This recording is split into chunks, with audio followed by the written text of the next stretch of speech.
বাংলাদেশের যত বাথরুম আছে আনাচে কানাচে সব বাথরুমের নাম হলো আজ থেকে কাদিয়ানি অফিস। ঠিক কিনা বলেন? আল্লাহ তাআলা কোরআনের মধ্যে বলছেন, নবী আমি আল্লাহ আপনাকে সমগ্র বিশ্ববাসীর জন্য রহমত করে পাঠিয়েছি।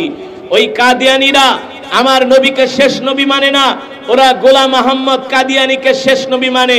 অথচ গোলাম আহমদ কাদিয়ানি ওই হারামখোর কাফেরের মৃত্যু হয়েছিল বাথরুমে পড়ে। ভালো মানুষের কখনো বাথরুমে মৃত্যু হতে পারে না। ওই গোলাম আহমদ কাদিয়ানির বাথরুমে মৃত্যু হয়েছিল।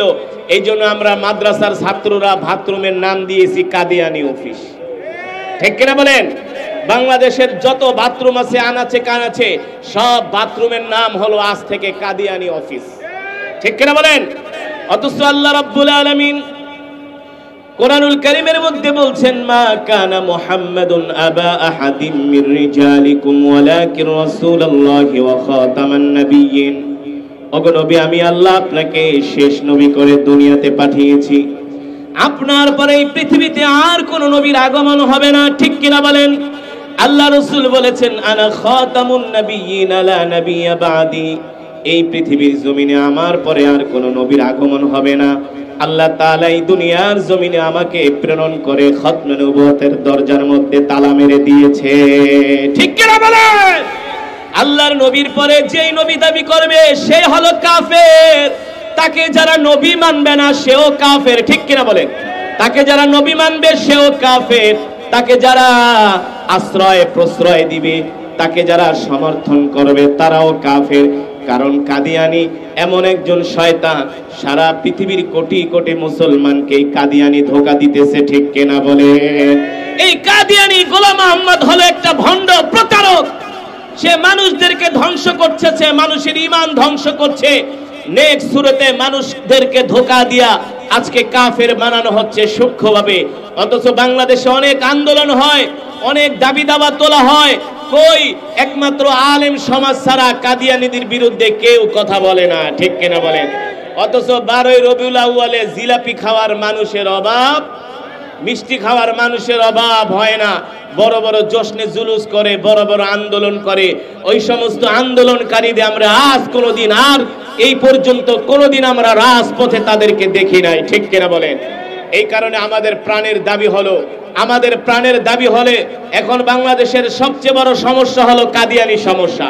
কারণ আমরা যদি ইন্তেকাল করি, আল্লাহ রাসূল সাল্লাল্লাহু আলাইহি সাল্লাম যখন বলবে তোরা আমাকে নবী মানুষ, আমাকে ভালোবাসোস, কিন্তু কাদিয়ানি কাফেররা আমাকে শেষ নবী মানে নাই, তোরা আমার জন্য কি করেছস, কতটুকু রক্ত ঝরিয়েছো, ও উম্মত এখন আমার কাছে জবাব দাও। অথচ আমার সাহাবীরা আমার জন্য জীবন দিয়েছে।